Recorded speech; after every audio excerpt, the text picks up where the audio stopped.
Government అప్పుడు Congress party నాయకులు ఏం చెప్పినా అంత తొందరగా అన్ని ఉద్యోగాలు ఒకటేసారి భర్తీ కావు. ఒక 3-4 సంవత్సరాలు పడుతుంది అన్ని భర్తీ కావటానికి. 2 లక్షల ఉద్యోగాలు. అందులో కొన్ని గతంలో బీఆర్ఎస్ వాళ్ళు అడ్వర్టైజ్మెంట్ చేసి నింపకుండా పోయిన ఉద్యోగాలు ఉన్నాయి. అవి భర్తీ అవుతున్నాయి. కొత్తగా వీళ్ళు నోటిఫికేషన్ ఇచ్చేవి ఉన్నాయి. వాటి భర్తీ కోసం ప్రక్రియ కూడా మొదలైంది. అదే ఒక జాబ్ క్యాలెండర్ విడుదల చేసిండ్రు మొట్టమొదటిసారి. దాన్ని ఫాలో అవుతున్నారు. ఇప్పుడు జాబ్ క్యాలెండర్ విడుదల చేసిండ్రు. ఇప్పుడు ఆ జాబ్ క్యాలెండర్ ప్రకారం మళ్ళీ ఇంకెన్ని ఉద్యోగాలు నింపటానికి ఇప్పుడు ప్రభుత్వం ఒక ప్రయత్నం చేస్తున్నారు. కాబట్టి సంవత్సరం పాటు పొడుగుతా పరీక్షలు జరుగుతూనే ఉంటాయి. దానికి సంబంధించిన ఏ నెల ఏ పరీక్షలు జరిగేది గవర్నమెంట్ స్పష్టంగా ప్రకటించింది. అప్పటి పరిస్థితులను బట్టి తేదీలు కొంచెం అటు ఇటు కావచ్చు గాక, కానీ ఆ ప్రకటన కూడా స్పష్టంగా ప్రభుత్వం జారీ చేసింది. జాబ్ క్యాలెండర్ ప్రకటించింది. సో 2 లక్షల ఉద్యోగాలు జనవరి 1నే దానికి సంబంధించినటువంటి నోటిఫికేషన్ వస్తుంది. ఇవన్నీ కూడా అమలు అవుతున్నాయని మీరు అనుకున్నారా సార్? అయితే అండి గ్యారంటీగా ఉద్యోగాల విషయంలో ప్రభుత్వం పట్టుదలతో ఉంది. 2 చేస్తున్నారు వాళ్ళు. మేము కోరుకున్నాయి కూడా ఇవి. ఒకటి, ఉన్న ఖాళీలను భర్తీ చేయాలి, అది కూడా ఒక క్యాలెండర్ ప్రకారం. మూడోది ఏంటంటే టీఎస్పీఎస్సీని కూడా ప్రక్షాళన చేయాలి. ఈ 3 జరిగినాయి. ఇక 4వది ఏంటంటే నిరుద్యోగులైన యువకులకు శిక్షణ ఇవ్వాలి, నైపుణ్య స్థాయిని పెంచాలి. అట్లాగైతే వాళ్ళు ప్రైవేట్ రంగంలో పనులు చూసుకుంటారు, సొంతంగా బిజినెస్లు పెట్టుకుంటారు. ఏదైనా ఇతర దేశాలకు వెళ్ళి బతికినా కానీ గౌరవంగా బతకగలుగుతారు. మామూలు ఏదో లేబర్గా కాక ఒక నైపుణ్య స్థాయి పెరిగితే ఒక నిపుణుడిగా ఒక మంచి ఉద్యోగాన్ని పొంది గౌరవంగా జీవించగలుగుతాడు.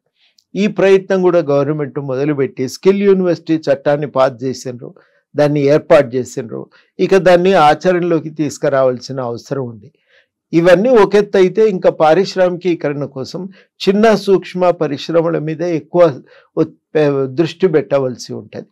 ఆ ప్రయత్నాన్ని కూడా ప్రభుత్వము మరి మొదలు పెట్టవలసిన అవసరం ఉంది. దానికోసం కూడా మేము ప్రయత్నం చేస్తాం. సాధించుకుంటే తప్పకుండా ఈ ప్రభుత్వం దాన్ని కూడా ఏర్పాటు చేస్తుంది, చిన్న సూక్ష్మ పరిశ్రమలను ఏర్పాటు చేస్తుందనే ఒక విశ్వాసం నాకున్నది. ఇప్పుడు రైతు రుణమాఫీకి సంబంధించి రైతుల ఆత్మహత్యలు అనేవి ఇంకా కొనసాగుతూనే ఉన్నాయి అనే దాంతో పాటుగా 6 గ్యారంటీ స్కీముల అమలుకి ఎందుకు ఇంత జాప్యం చేస్తున్నారు అనే మాట కూడా ఉంది సార్. ఇప్పుడు రైతు రుణమాఫీకి సంబంధించి ప్రక్రియ మొదలైంది. సగానికి పైబడి కొంచెం ఎక్కువనే వాళ్ళు రుణమాఫీ చేశారు. ఈ మిగిలిన వాళ్లకు కొన్ని టెక్నికల్ ఇబ్బందులు ఎక్కడున్నాయంటే ఆధార్ కార్డుకు, వాళ్ళ పాస్బుక్కు, అదేవిధంగా రేషన్ కార్డుకు మధ్యన అనుసంధానం కాకపోవటం చేత ఇబ్బందులు వస్తున్నాయి. కొందరికి గత ప్రభుత్వంలో ఆధార్ కార్డు ఇవ్వలే, రేషన్ కార్డు ఇవ్వలే. 12 లక్షల అప్లికేషన్లు పెండింగ్లో ఉన్నాయి. ఆ 12 లక్షల రేషన్ కార్డులు వచ్చి ఉంటే ఆ కుటుంబాలకు కూడా న్యాయం జరిగేది. ఆ రేషన్ కార్డు లేదు. కుటుంబాలను గుర్తించడానికి అదొక ప్రాతిపదిక, కీలక ప్రాతిపదికగా ప్రభుత్వం పెట్టుకున్నది. ఆ గుర్తింపు కష్టమైపోతున్నది. మూడో ఇబ్బంది ఏమొస్తున్నదంటే ఈ రేషన్ కార్డు కొత్తవి మంజూరు చేయకపోవటం చేత ఇప్పుడు ఒక అమ్మాయి కుటుంబం నుంచి ఉద్యోగం పొందింది, పెళ్ళయింది, అత్తగారింటికి వెళ్ళిపోయి అక్కడ కాపురం చేస్తున్నది. కానీ వీళ్ళ రేషన్ కార్డులో అమ్మాయి పేరు అట్లాగే ఉంది ఉండటంతో ఇప్పుడు వీళ్ళకి అమ్మాయికి జాబ్ ఉంది కాబట్టి వీళ్ళకు రుణమాఫీ చేయటం లేదు. ఇట్లాంటి కొన్ని టెక్నికల్ ఇబ్బందులు ఉన్నాయి. నేను ఈ మధ్యనే మినిస్టర్ గారితో మాట్లాడితే లేదు, ఈ ఇబ్బందులను కూడా అధిగమిస్తాము, మిగిలిన వాళ్ళకు కూడా మాకు వీలైనంత తొందరగా దాన్ని ఇవ్వాలనే ప్రయత్నం చేస్తున్నాం, శాయశక్తుల వీలైనంత తొందరగా వాళ్ళకు కూడా రుణమాఫీ జరుగుతుంది, చేయటానికి ప్రయత్నిస్తామని చెప్పి వారు కూడా చెప్పటం జరిగింది. ఇది కాబట్టి రుణమాఫీ జరుగుతుంది. రైతుల ఆత్మహత్యలు ఉన్నాయంటే ఉన్నాయి, ఇప్పటికి కూడా ఉన్నాయి. కానీ ఇప్పుడు ఆత్మహత్యలు చేసుకుంటున్నటువంటి విషయంలో 2 మార్పులు మనకు కనబడుతున్నాయి. ఒక మార్పు ఏం జరిగిందంటే భూమి విలువ పెరగటంతో మునుపటి మాదిరిగా రైతులు అందరూ ఆత్మహత్యని పరిష్కారంగా చూసుకోవటం లేదు. భూమి ఎంత కొంత అమ్మినా అప్పు చేర్చుకోగలుగుతామనే ఒక నమ్మకం ఒకటి కుదిరింది. రెండవది చాలా ముఖ్యమైన విషయం ఏంటంటే ఈ నమ్మకం, విశ్వాసం ఎప్పుడైతే కలిగిందో ఇప్పుడు రైతులు ఇక ఆత్మహత్యనే ఒక పరిష్కారంగా చూడటం లేదు. కాకపోతే కౌలు రైతులకు ఇబ్బందులు, సొంత భూమి లేదు వాళ్ళకి, కౌలు చేసుకొని బతుకుతున్నారు. వాళ్ళకు పంటల బీమా వర్తించదు, రైతు భరోసా వర్తించదు, రైతు బంధు వర్తించదు. దానివల్ల వాళ్లకు వ్యవసాయం కూడా కష్టం. పండిన పంటను కూడా అమ్ముకోవటం సాధ్యం కాదు, ఎందుకంటే వాళ్ళకు ల్యాండ్ రికార్డ్ లేదు. వాళ్ళకు కొంచెం ఇబ్బందులు ఎదురవుతున్నాయి. ఏదన్నా ఆత్మహత్యలు జరిగితే అది ఈ కౌలు రైతు వర్గాల నుంచే ప్రధానంగా ఆత్మహత్యలు జరుగుతున్నాయి. ఆ ఆత్మహత్యల నివారణ కోసం కౌలు రైతులకు సహాయం అందేటట్టు చూడాలి. అది కొంచెం సంక్లిష్టమైనటువంటి పని. గతంలోనైతే కౌలు రైతులే లేరు అని ప్రభుత్వం ప్రకటించింది. మేము వాళ్ళను గుర్తించము అని స్పష్టం చేసింది కేసీఆర్ ప్రభుత్వం. ఇప్పుడు వీళ్ళు కౌలు రైతులకు సాయం అందాలని అంటున్నారు, కానీ దాన్ని ఎట్లా సాధించాలి, ఎట్లా చేయగలుగుతామనే విషయంలో చిక్కులైతే మిగిలిపోయి ఉన్నాయి. ఆ చిక్కులను కనుక పరిష్కరించుకోగలిగితే ఈ కౌలు రైతుల ఆత్మహత్యలను కూడా మనం నివారించడానికి అవకాశం ఉంటుంది. సో మీరు ఇప్పుడు స్టార్టింగ్ లో ఒక మాట అన్నారు సార్, సుగమం అవుతుంది. ఇప్పుడు గతంలో ఉన్నటువంటి పోరాటాలు ఇవన్నీ చేసినప్పుడు ఒక ఎమ్మెల్సీ హోదాలో ఉన్నప్పుడు ప్రశ్నించొచ్చు, సమస్యల మీద పోరాటం అనేది కంటిన్యూ చేయొచ్చు అనేది. మీ దృష్టిలో ఇప్పుడు పరిష్కరించని, లేకుంటే ఇంకా కొనసాగుతున్నటువంటి సమస్యలు 10 నెలల ప్రభుత్వం వచ్చిన తర్వాత కూడా ఏమనిపిస్తున్నాయి సార్? ఏమున్నాయి? ఇప్పుడు ఉంది కదా, రుణమాఫీ చేయవలసి ఉంది, రైతు భరోసా ఉంది. నా దృష్టిలో ఇవి రెండు చాలా కీలకమైన. ఈ రెండు ఎంత తొందరగా సెటిల్ అయితే అంత లాభము. ఇవి కాక మెల్లమెల్లగా ప్రయాణం మొదలు పెడితే వ్యవసాయాన్ని ఫస్ట్ బాగు చేసుకొని వ్యవసాయం నుంచి బతుకుదెరు అవకాశాలను పెంచాలి. అంటే వ్యవసాయంలో ఇప్పుడు ప్రధాన సమస్య ఏంటంటే పెట్టిన పెట్టుబడి రావటం లేదు, అది నష్టపోతున్నారు రైతులు, దానివల్ల ఇబ్బందులు ఎదుర్కోవాల్సి వస్తున్నది. అదొక భాగం. అదే విధంగా పండిన పంటకు కూడా మునుపటి మాదిరిగా లాభం రావటం లేదు. ఖర్చులు ఎంత వేగంగా పెరుగుతున్నాయో ధరలు అంత వేగంగా పెరగటం లేదు. అందుకని రెండింటి మధ్యన వ్యత్యాసం ఉంది. యూరోప్లో వచ్చిన వ్యవసాయ సంక్షోభానికి వాళ్ళు కత్తెర సంక్షోభం అని పేరు పెట్టారు. అంటే కత్తెరలాగా వాళ్ళ ధరల అది సూచికలు మారుతున్నాయని. అంటే ఖర్చులేమో పెరుగుతున్నాయి, ఆదాయమేమో తగ్గుతున్నాయి. ఇట్లా జరుగుతున్న ఒక పరిస్థితి మన దగ్గర కూడా కనబడతా ఉంది. కాబట్టి మద్దతు ధరను ఒక హక్కుగా కల్పించండి అని చెప్పి చాలామంది రైతులు కోరుకుంటున్నారు. అట్లాంటి ఒక మార్పు, ఒక విధానం ప్రభుత్వం తేవలసిన అవసరం ఉంది.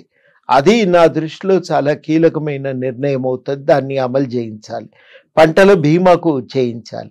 చేయించితే పంటలకి ఏదన్నా పురుగు క్రిమి కీటకాదులు దాడులు చేసి పంట లేకపోతే అతివృష్టి అనావృష్టి వల్ల నష్టపోయినప్పుడు రైతు పెట్టుబడి కోల్పోకుండా కొంత మేరకైనా రైతుకు ఆర్థికంగా ఆదుకోవటానికి అవకాశం ఉంటుంది. ఇవి జరగాలి. ఈ మార్పులు జరిగితే వ్యవసాయం స్థిరపడుతుంది.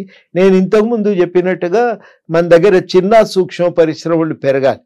మీరు ఇక్కడ చూస్తే రెడీమేడ్ బట్టలు కుట్టి అమ్మేటువంటి కంపెనీలు చిన్నవి ఉన్నాయి. వాళ్ళు కొన్ని పెద్ద కంపెనీల కోసం తయారు చేసి ఇస్తారు, కొన్ని తాము సొంతంగా బయట మార్కెట్ కూడా చేస్తూ ఉంటారు. అట్లాంటి ఒక కంపెనీల రావాలి, చాలా మందికి ఉపాధి కల్పించగలుగుతాయి. ఆ చిన్న కంపెనీలు మనకి ఎన్ని పెరిగితే అంతవరకు ఉపాధి అవకాశాలు ఏమో ఎక్కువ అవుతుంటాయి. దానివల్ల ఏమవుతుందంటే మిగతా పెద్ద కంపెనీలకు కూడా మార్కెట్ విస్తరిస్తుంటుంది. ఇది వాళ్ళకి అవసరం. మనకున్న సమస్య మిగులు లేదు, పెట్టుబడి రావటం లేదు. రెండవ సమస్య ఈ మార్కెట్ సౌకర్యాలు అనేవి లేకపోవటం, విస్తరించకపోవటం. అందుకని ఎంతసేపటికి మన దగ్గర పారిశ్రామిక రంగం పెరగటం లేదు. మన దగ్గర మొత్తంగా కూడా సేవా రంగం, బ్యాంకింగులు, ఇన్సూరెన్సులు, ఇట్లాంటివే, ట్రాన్స్పోర్టు, ఇట్లాంటివి మనకి ఎక్కువగా పెరుగుతున్నాయి. చాలామంది ఇట్లాంటి రంగాల్లోనే అసంఘటితమైన కార్మికులుగా బతుకుతున్నారు. జీతాలు తక్కువ, పని ఎక్కువ. అట్లాంటి పనులు వాళ్ళు చేయవలసి వస్తున్నది. ఉత్పాదక రంగం పెరిగితే, కంపెనీలు వాటి ఉత్పత్తి నిర్మాణ రంగం కనుక పెరిగితే అప్పుడు మంచి అవకాశాలు ప్రజలకు కలుగుతాయి, బతుకుదెరు అవకాశాలు విస్తరిస్తాయి. ఇది వాళ్ళకి అవసరం. ఆ దిశగా ఒక పారిశ్రామిక అభివృద్ధి కోసం ప్రయత్నం చేయవలసి ఉంది ఈ ప్రభుత్వం. ఆ ప్రయత్నం ఎంత వేగంగా చేయగలిగితే అంత వేగంగా మనకు ఉపాధి అవకాశాలు విస్తరించి ఆర్థిక రంగం కూడా నిలదొక్కుకోగలుగుతుంది. ప్రభుత్వ ఆదాయాలు కూడా పెరుగుతాయి. దాంతో కొంత ప్రభుత్వం కూడా చేతిలో పైసలు ఉంటే వెసులుబాటు ఉంటుంది. ఆ పైసలు ఉంటాయి కాబట్టి పనిచేయగలుగుతారు. అట్లాంటి మార్పుల కోసం ప్రభుత్వము దృష్టి పెట్టాలి, పనిచేయాలి. అది తక్షణము ఇయ్యాలటి అవసరం. సో ఇన్ని అవసరాలు ఉన్నాయి, దీంతో పాటుగా ప్రజలకు ఇచ్చినటువంటి హామీలు ఇవన్నీ ఉన్నప్పటికీ కూడా రేవంత్ సర్కార్ వాటి మీద ఫోకస్ పెట్టట్లేదు, డైవర్ట్ చేయడానికే హైడ్రాను తీసుకొచ్చింది అనేటువంటి ఒక ఆరోపణ ప్రధానంగా వినిపించింది అన్ని వైపుల నుంచి కూడా. హైడ్రాను డైవర్షన్ అని మనం అనుకోవటానికి లేదండి. హైడ్రా అనేది ఎందుకు అవసరం పడుతుందో మొన్నటి ఖమ్మం వరదలు చూస్తే మనకు అర్థమవుతుంది. వరంగల్లో అయినా కానీ చాలా చోట్ల ఒక 2-3 ఏళ్ల క్రితం కరీంనగర్లో కానీ ప్రతి దగ్గర కూడా వరదలు వస్తున్నాయి, ఊళ్ళు మునిగిపోతున్నాయి, ఇండ్లు మునిగిపోతున్నాయి. మేము నిన్న ఖమ్మం వెళ్ళినాం, మహబాద్ వెళ్ళినాం. ఒక ఇల్లు మునిగిపోవటం అంటే పెద్ద విషాదం. అది బయట మనకు అర్థం కాదు, కానీ ఆ బురద కడుక్కోవాలి, విపరీతమైన దుర్వాసన. ఇంట్లో దాచుకున్న తిండి పదార్థాలన్నీ నాశనం అయిపోతాయి. ఇంటి కోసం అని చెప్పి ఒకటేసారి బియ్యం స్టాక్ పెట్టుకుంటారు, లేకపోతే తమ పొలంలో పండినవి తెచ్చి దాచుకుంటారు, అవి మొత్తం నాశనం అయిపోతుంటాయి. తర్వాత రోగాలు వస్తుంటాయి, మొత్తంగా తమ సర్టిఫికెట్లు డ్యామేజ్ అయిపోతాయి. ఎంత కష్టంగా ఉంటుందో నిజానికి జీవితము ఊహించటం కూడా చాలా కష్టం. అంతటి దుర్భర స్థితిలో ఏకాయికిన ఒక మనిషి నిరాశ్రయుడైపోవటం అంటే ఆత్మస్థైర్యం కోల్పోతాడు. ఆ స్థితిలో ఉన్నటువంటి మనిషిని ఆదుకోవాలంటే కీలకం ఏంటంటే ఆ చెరువుల ఆక్రమణలను తొలగించాలి, నీటి ప్రవాహానికి ఉన్న ఆటంకాలు, కాలువలు నాలాలకు ఆటంకాలను తొలగించాలి. ఇవన్నీ చేయక తప్పదు. అది చేస్తే సహజ సిద్ధంగానే నగరంలో ఉండే వరదలు తమ తోవలో తాము వెళ్ళిపోతుంటాయి. వాటి వల్ల కలిగే నష్టం తక్కువ అవుతుంది. లేకపోతే ఇట్లా మునుక జరిగితే పని పోతుంది, వస్తువులు నాశనం అయిపోతాయి, తర్వాత మళ్ళీ అదనంగా పెట్టుబడి పెట్టాల్సి వస్తుంది. ఇవి ఇంత పెద్ద ఖర్చు అంటే ఇక మీరు ఊహించుకోండి. మొత్తంగా మేము ఒక ఇంటికి పోతే ఏసీ అన్నీ ఇప్పి పెట్టిండ్రు, అవి అన్నీ ఎండితే ఏమన్నా ఉపయోగపడుతుందేమో అనే ఆశతో. టీవీలు పాడైతే అక్కడ కుప్పలేసి పెట్టిండ్రు. స్కూళ్ళకు పోతే టైప్ రైటర్లతో యుక్తంగా పిల్లలకు కంప్యూటర్ నేర్పిద్దామని తెచ్చిపెడితే అవి అన్నీ ప్రతి వస్తువు కూడా పాడైపోయింది. ఇంత నష్టం నుంచి ఆదుకోవాలి అని అంటే హైడ్రా లాంటి వ్యవస్థ ఉండి ఆ నీటి జలధారలకు అడ్డంగా కట్టిన కట్టలను అవి తొలగించటము, ఆ జలధారలకు ఆటంకాలు లేకుండా చూసుకోవటం అది అవసరం. అదేదో ఉట్టి ఒక గవర్నమెంట్ పని అనుకుంటే పొరపాటు. మనందరం భద్రంగా ఉండాలంటే కూడా అక్కడ ఆటంకాలు లేకుండా ఉండాలి. అది ఇవాళ నా దృష్టిలో ఏదో డైవర్షన్కు అని అనుకోకుండా దానికి పలుకుబడి ఉన్నంత మాత్రాన తప్పించుకోలేరు అనే ఒక సంకేతం ఇవ్వటము, ఆ పలుకుబడిని అడ్డం పెట్టుకొని వాళ్ళు చేస్తున్న ఆకృత్యాలను తొలగించటము. ప్రభుత్వం దృష్టిలో అందరూ సమానమే. రక్షణ కల్పించే విషయంలో కానీ, తప్పు చేసినప్పుడు శిక్షించే విషయంలో కానీ, కులం కానీ, మతం కానీ, లింగము కానీ, ఆర్థిక హోదా స్తోమత కానీ అవి మాకు అడ్డం రావు అని ప్రభుత్వం స్పష్టం చేయవలసిన అవసరం ఉంది. ఆ పని చేయగలిగారు. నా దృష్టిలో అది ఒక భాగము జరగవలసిన పని.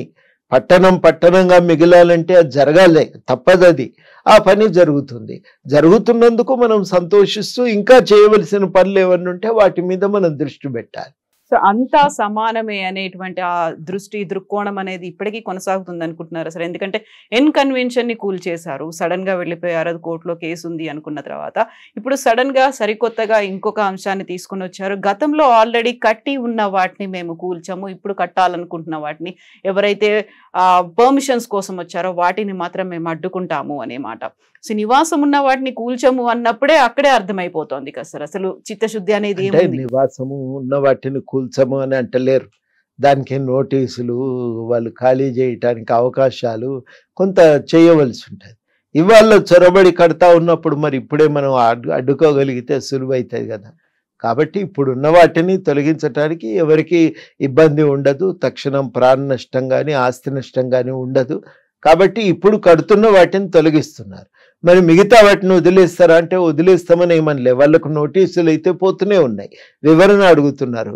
ఆ విషయంలో ఒక స్పష్టత ఏర్పడ్డ తర్వాత ఖాళీ చేయించి అట్లాంటి ఇళ్లను కూడా కూలగొడతామనేది చెప్తున్నారు. సో ఇక్కడ రాజకీయాలు అనేవి చూడము అనుకున్నప్పుడు అసదుద్దీన్ ఓవైసీకి సంబంధించినటువంటి స్కూల్స్ కావచ్చు, అక్కడ ఉన్నటువంటి హాస్పిటల్స్, దాంట్లో ఎందుకు మెతక వైఖరి ఉంది అనే మాట.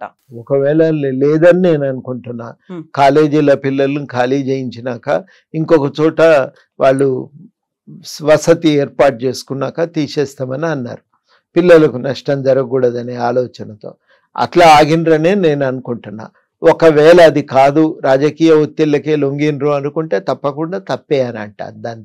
దానికేమో మళ్ళీ మనల్ని మనం మభ్యపెట్టుకోవాల్సిన అవసరం ఏం లేదు. అట్లా చేయకూడదనే అనుకుంటున్నా. చేస్తలేరు అనేదే నాకు అర్థమైనటువంటి వాస్తవము. భవిష్యత్తులో జరిగితే తప్పకుండా ఆ విషయం కూడా మేము ప్రభుత్వంతో మాట్లాడతాం. సో ఇప్పటికి ఉన్నటువంటి ఈ సమస్యలకు తోడు సరికొత్తగా వచ్చినటువంటి హైకోర్టు చెప్పినటువంటి మాట ఫిరాయింపులకు సంబంధించి 4 వారాల్లో ఒక డెసిషన్ తీసుకోవాలి అనుకున్నప్పుడు డెసిషన్ అనేది తీసుకుంటుందా? ఎందుకంటే ఉప ఎన్నికలు రావు అనే మాట ఖచ్చితంగా కాంగ్రెస్ సర్కార్ చెప్తోంది, సీఎం రేవంత్ రెడ్డి కూడా అదే మాట చెప్తున్నారు. ఏం జరుగుతుందని మీరు అనుకుంటున్నారు సార్? చూడాలి మరి ఏం జరుగుతుంది అనేది. ఇప్పుడు హైకోర్టు ఏమన్నదంటే ఈ పని చేయవలసింది స్పీకర్ గారే, నిర్ణయం తీసుకోవలసింది వారే, కాబట్టి వారికి ఒక టైం బౌండ్, ఒక కాల పరిమితి కూడా విధించారు. 4 వారాల్లో ఒక నిర్ణయం చెప్పండి అని. కాబట్టి 4 వారాల్లో విచారణ ప్రారంభించాలి. ఏం జరుగుతుందో చూద్దాం ఇక దాని తర్వాత. సో ఇప్పుడు జరుగుతున్నటువంటి లేటెస్ట్ పరిణామాలు, అటు ఒకవైపు కౌశిక్ రెడ్డి, ఇటు అరికపుడి గాంధీ, ఈ ఇద్దరి మధ్యలో గొడవకి కారణం ఏంటనుకుంటున్నారు? వెనకాల ఉందా ఎవరు? ఏం రాజకీయాలో ఏమో ఎవరికి అర్థమైతలేవు. నిజంగా కూడా దాంట్లో వివరం ఏందనేది ఎవరికి అర్థం కావటం లేదు. నేను అనుకోవటం ఏంటంటే ఎక్కడో ఒక దగ్గర రాజకీయాలను నడపవలసింది ఇట్లా కాదు. కొంత ఉన్నతమైన విలువలు ఉండాలి, ఒక పట్టింపు ఉండాలి. నేను చేర్పించుకుంటే తప్పు లేదు, పక్క పార్టీ వాళ్ళు చేర్పించుకుంటే నాకు అభ్యంతరం అని అంటే అది పొరపాటు. అది ఆ పార్టీలో ఒకే విలువలను అన్ని సందర్భాల్లో అధికారంలో ఉన్నా లేకపోయినా ఒకే రకమైన విలువల ప్రాతిపదికన పనిచేయాలి, నడుచుకోవాలి. కాబట్టి ఈ విషయాల్లో నేను అనుకోవటం నాకు ఇది జరుగుతున్నదంతా కూడా ఏదో ఇది ఒక తంతులాగా, ఒక డ్రామాలాగా మాత్రమే నాకు కనబడతా ఉంది. కాకపోతే ఒకటి చాలా స్పష్టమైందంటే టిఆర్ఎస్ తాను పెంపొందించినటువంటి ఒక ఊబిలో, తాను తయారు చేసినటువంటి ఒక ఉచ్చులో తానే చిక్కుకుందని చెప్పి నేను అనుకుంటున్నా. ఇవాళ జరిగిన ఒక రాజకీయాలను ఒక వ్యాపారంగా మార్చటంలో టిఆర్ఎస్ పాత్ర చాలా కీలకమైంది. వ్యాపారంగా మార్చింది. నువ్వు నాతో రా, కాంట్రాక్ట్లు ఇస్తా, వ్యాపారం చేసుకో, నాతో ఉండు అని చాలామంది పార్టీల ఎమ్మెల్యేలను, నాయకులను తమ పార్టీలోకి తెచ్చుకున్నారు. అదేవిధంగా వాళ్లకు ప్రోత్సాహం కూడా వాళ్ళ వ్యాపారాల కోసం సహాయం చేశారు. రాజకీయం అంటే అంతిమంగా మీ సొంత వ్యాపారాలు కావు. సొంత వ్యాపారాలు ఎవరు చేసుకోవద్దనంటలేరు, దానికి ఎవరు అడ్డం పడతలేరు. మీరు గెలిచింది ప్రజలకు సేవ చేసే ఆలోచనతోనే. ప్రజలు మిమ్మల్ని ఎన్నుకున్నారు, గెలిపించారు. కానీ ఇవాళ జరుగుతున్నది ఏంది? మీరు దాన్ని ఒక వ్యాపారంగా మార్చటంతో ఏమి లాభమైతే ఉంటాము, లేకపోతే ఇంకో దిక్కుపోతాం అనేది ప్రజల్లో ఒక అభిప్రాయం, నాయకుల్లో ఒక అభిప్రాయం బలపడిపోయింది. ఈయన పిలిచిండు, వ్యాపారాలు రాజకీయాలు వచ్చిండు, ఇంకొక చోటికి పోతే లాభం అనుకుంటే అటు పోదామనే ఆలోచనతోనే ఇవాళ నాయకులు ఉన్నారు. ఇట్లాంటి స్థితిని మీరే కదా, కాంగ్రెస్ టిఆర్ఎస్ఏ కదా తీసుకొచ్చి పెట్టింది. కాబట్టి వాళ్ళ తాను సృష్టించినటువంటి పరిణామాల్లో తానే చిక్కుకున్నది. ఆ పరిణామాలను తాను ఇలా సరిచేయను లేక దానికి నుంచి ఒక మార్గాన్ని చూయించి ప్రజలను ముందుకు నడిపే శక్తి కూడా ఇవాళ బీఆర్ఎస్ పూర్తిగా కోల్పోయింది. అది వాళ్ళకు ఉన్నటువంటి ఒక బలహీనత, వాళ్ళు సృష్టించుకున్నదే ఇది. ఈ సృష్టించుకున్నటువంటి బలహీనత నుంచి మరి వాళ్ళు ఎట్లా బయటపడతారు? అది వాళ్ళ ముందున్నటువంటి ఒక సవాల్. ఈ రాజకీయాలను ఇట్లా నడపటానికి వీల్లేదు. ప్రజల కోసం, ప్రజల అవసరాలు తీర్చడం కోసం రాజకీయాలు నడవాలి. గాంధీ గారు ఆలోచనతోనే రాజకీయాల్లో నిలబడ్డారు. నువ్వు సత్యముని గ్రహించిన దానికోసం గట్టిగా కట్టుబడి దానికోసమే బతుకు. ఎన్ని ఇబ్బందులు ఎదురైనా భారతదేశం మీద బ్రిటిష్ పాలకుల పెత్తనం అనేది అవాంఛనీయమని గట్టిగా నమ్మితే దానికి వ్యతిరేకంగా నిలబడు. ఎన్ని లాఠీలు దెబ్బలు పడ్డా, ఎన్ని నష్టాలు వచ్చినా నిలబడు. ఈ దేశ విముక్తి కోసం కొట్లాడు అని చెప్పి వాళ్ళు నిర్ణయించుకున్నారు. ఒక చిత్తశుద్ధితో పనిచేసారు. ఇవాళ ఏం లేదు, ఒకటే ఆలోచన, మన ప్రయోజనాలు, ఆర్థిక ప్రయోజనాలను కాపాడుకోవాలి, పెంచుకోవాలి, దానికోసం అధికారాన్ని వాడుకోవాలి. ఈ రాజకీయాలను మీరు తీసుకొచ్చినాక ఇక రాజకీయాల్లో స్థిరత్వం ఎక్కడ ఉంటుందండి? ఉండదు. ఉండదు కదా. ఎంతసేపటికి నీరు పళ్ళ మెరుగునన్నట్టు నీ ప్రయోజనాలను వెతుక్కుంటూ ప్రయాణం అన్నా చేస్తూ ఉంటావు. లేకపోతే ఎందుకైనా మంచిది మనం కూడా అధికారంలో ఉంటే ఏ ఇబ్బందులు ఉండవేమో అనే ఆలోచనతో కూడా పోవచ్చు. మొత్తానికి జరుగుతున్నది అది జరుగుతుండటం వల్లనే ఇవాళ ఈ రాజకీయమైనటువంటి ఈ గందరగోళం, టీఆర్ఎస్ సృష్టించిన గందరగోళం నుంచి ఇవాళ ఈ పరిణామాలన్నీ చోటు చేసుకుంటున్నాయి. తెలంగాణ ఉద్యమ నేపథ్యంలో కూడా బీఆర్ఎస్ పార్టీ, అప్పటి టీఆర్ఎస్ పార్టీ పదే పదే చెప్పింది, సమైక్య రాష్ట్రంలో మా పార్టీ ఎమ్మెల్యేలనే మీరు ఫిరాయింపులకు ప్రోత్సహించిందే కాంగ్రెస్ పార్టీ అనేది. ఆ టైంలో టీఆర్ఎస్ పార్టీలో గెలిచినటువంటి ఎమ్మెల్యేలను కొనుక్కున్నారు, వాళ్ళకి ప్రలోభ పెట్టారు అనే మాట. ఉద్యమం అయిపోయింది, తెలంగాణ రాష్ట్రం వచ్చింది, ఇప్పటి నుంచి టీఆర్ఎస్ పార్టీ ఫక్తు రాజకీయ పార్టీగా మారింది అనుకున్నప్పుడు, సో ఇలాంటి ప్రలోభాలు కావచ్చు, లేకుంటే ప్రభుత్వానికి ముప్పు కలుగుతుంది అనుకున్నప్పుడు ఖచ్చితంగా అలాంటి పని చేయాల్సి వచ్చింది. అందులోనూ చట్ట వ్యతిరేక పని ఏం కాదు, వాళ్ళంతర వాళ్ళు వచ్చారు కాబట్టి జాయిన్ చేసుకున్నాము అనే ఒక మాట. అది ఇవాళ ఆ పరిస్థితి ఒకటి. అంటే ఎప్పుడైతే ఒక రాజకీయ అస్థిరత తలెత్తుతుందో ఇక సహజమే, ఇక దాని నుంచి నువ్వు ఇక ఈ వేట మొదలవుతుంది. ఇక ఏ నాయకులు ఎటు పోతారు, ఏ పార్టీలో చేరుతారు అని సహజంగానే ఒక పోటీ తత్వం. నా దగ్గరికి ఉంటే నాకు లాభం, వాళ్ళ దగ్గరికి పోనీయొద్దు, వాళ్ళు బలపడితే మనకు రాజకీయంగా నష్టము అని. అది ఇవాళ తలెత్తుతున్నటువంటి పరిస్థితి. ఈ పరిస్థితి బయటపడటానికి ముందు టీఆర్ఎస్ తన రాజకీయాలను మార్చుకోవాలి. మనం ఒక విలువ కట్టుబడి నిలబడి ప్రజల కోసం ఒక పని చేద్దామనే ఒక తాపత్రయం ఉంటే, ప్రజా సంక్షేమమే మాకు పరమావధి అనేటువంటి అభిప్రాయం కనుక పెంపొందితే అప్పుడు ఈ గందరగోళం పోతుంది, తెల్లారికల్లా తుడిచిపెట్టుకపోతుంది. ఆ గందరగోళాన్ని తీసుకొచ్చింది బీఆర్ఎస్. తాను ఏ గందరగోళం వల్ల లాభపడవచ్చు అని ఆశపడ్డదో అదే గందరగోళం గుదిబండగా తయారైంది. ఆ రకమైన వాతావరణ కల్పన అది వాళ్ళకే ఇవాళ సమస్యలను తీసుకొస్తున్నదని చెప్పి నేను భావిస్తూ ఉన్నాను. కాబట్టి ఇట్లాంటి పరిణామాలను మార్చుకోవాలి. రాజకీయాల్లో ఈ విలువలుతో కూడిన రాజకీయాల కోసం ప్రతి పార్టీ కూడా బతకాలి. మేము అదే నమ్ముకొని ఉన్నాం, అదే రకమైన పద్ధతుల్లో ఆలోచిస్తున్నాం, అదే రకమైన ఆలోచనతో కూడా ఇప్పుడు నిలబడటానికి పనిచేయటానికి ప్రయత్నం చేస్తున్నాం. అయితే గతంలో సీఎం రేవంత్ రెడ్డి సీఎం అయినటువంటి కొత్తలోనే ఒక మాట చెప్పారు, ఆ ఇంటి కాకి ఇంటి మీద వాళ్తే కాల్ చేస్తాము అన్న తర్వాత 10 మంది బీఆర్ఎస్ ఎమ్మెల్యేలను ఎలా చేర్చుకున్నారు, పార్టీ మారేలా ఎందుకని ప్రోత్సహించారు అనే మాట. వాళ్ళు ఇంకొక పార్టీలోకి పోతే అది వాళ్ళ మీమాంస. ఇలా పరిస్థితి ఏమైందంటే టీఆర్ఎస్ ఆ రోజు మలుపుకున్న రోజు సందర్భం వేరు, ఎవరెక్కడికి పోయే ఆలోచనలు లేరు. కానీ అప్పుడు అందరినీ ఒత్తిడి పెట్టి ప్రలోభాలకు గురి చేసి గుంజుకున్నారు. ఇవాళ ఏమవుతున్నదంటే నిలుపుకునే పరిస్థితిలో లేకుండా పోయింది టీఆర్ఎస్. ఈ వ్యాక్యూమ్ లో, ఈ పరిస్థితుల్లో ఎమ్మెల్యేలు అటు ఇటు దేవులాడుకుంటున్నారు అవసరాల కోసం. ఇక ఆ సందర్భంలో ఉన్నాం మనం. ఆ సందర్భంలో తలెత్తిన పోటీ తత్వం నుంచే ఒకరిని కాదని ఒకరు పార్టీలు ఈ ఎమ్మెల్యేలను తమ వైపు తిప్పుకునే ప్రయత్నం చేస్తున్నాయి. అది జరుగుతున్నటువంటి వాస్తవం. సో ఇలాంటి పరిస్థితుల్లోనే అంటే మ్యాజిక్ ఫిగర్ అనేది ఉంది, ప్రభుత్వానికి ఎలాంటి ఢోకా లేదు, పక్క పార్టీ వాళ్ళని తీసుకోవాల్సినటువంటి అవసరం ఏముంది అని. సో ఈ మాట మీరు ఎప్పుడైనా రేవంత్ రెడ్డి గారికి చెప్పారా? దాదాపు అందరం కూడా చెప్పినాం, కానీ వాళ్ళు అంటున్న మాట కూడా నేను ఇంతసేపు మీకు వివరించిన. ఈ పోటీ తత్వంలో అది ఏమైతుంది, అది ఒకటి పోతున్నది అన్నప్పుడు, ఒక శక్తి ఒక పార్టీని వీడిపోతున్నది అన్నప్పుడు అది మనతో అయినా ఉండాలి. ప్రత్యర్థికి పోతే అది పార్టీకి నష్టమే కదా, అది ఇంకొక పెద్ద కుంపటిని సృష్టించుకున్నట్టు అవుతుంది. అందుకని వాళ్ళ ప్రయత్నాలు వాళ్ళు చేస్తున్నారు. ఒరిజినల్గా అందరం చెప్పిందే ఇప్పటికి కూడా నేను చెప్తున్నవి, ఈ రకమైన రాజకీయాలు మంచిది కాదు, ఈ రకమైన రాజకీయాలను ప్రోత్సహించకూడదు. అది మరింత రాజకీయాన్ని ఉండేటువంటి విలువ పడిపోతుంది, దిగజారిపోతుంది, రాజకీయాలు దిగజారిపోతాయి. ఇది నా దృష్టిలో మంచి పరిణామం కాదు, అది నేను విస్పష్టంగా ప్రకటిస్తున్నా. కానీ టీఆర్ఎస్ తెచ్చిపెట్టిన ఒక కుంపటి ఇది. ఈ కుంపటిని ఎవరు ఎట్లా దాన్ని జాగ్రత్త పడతారు, మార్పుకు వేపుకు దీన్ని నెడతారు అనేదే ఇవాళ మనందరి ముందు ఉన్న కీలక ప్రశ్న. బహుశా ఆ పాత్ర నేను కోరుకునేదైతే కాంగ్రెస్ ఆ పాత్రని సీరియస్ గా నిర్వర్తించాలి. కుంపటిని రాజేస్తోంది కూడా, ఇప్పుడు దాన్ని కంటిన్యూ అయ్యేలా చేస్తోంది కూడా సీఎం రేవంత్ రెడ్డి అనుకోవచ్చు అంటారా? ఆయనే అట్లా మనం అనటానికి ఆయన చేతిలో లేదు కదా, జరుగుతున్న పరిణామాలన్నీ బీఆర్ఎస్ లో, కాబట్టి ఘర్షణ మూలం అక్కడ.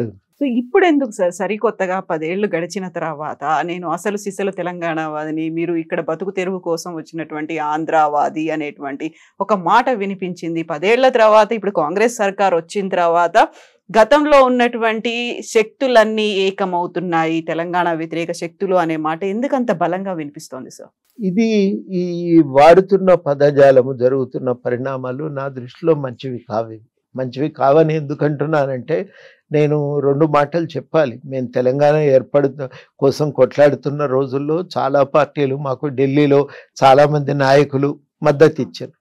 అందరు కూడా తెలంగాణ రాష్ట్రం సిద్ధించిన తర్వాత వాళ్ళని కలిసి కృతజ్ఞతలు తెలియజేసినప్పుడు వాళ్ళు మాతో సూటిగా ఒకటే మాట కోరిండ్రు, ఎట్టి పరిస్థితుల్లో కూడా విభిన్న ప్రాంతాల ప్రజల మధ్య ఘర్షణ చెలరేగకూడదు, మంచిది కాదు అది, మీరు మాకు మాట ఇవ్వాలి అని కూడా అన్నారు కొంతమంది నాయకులు, రాజ్నాథ్ సింగ్ లాంటి వాళ్ళు.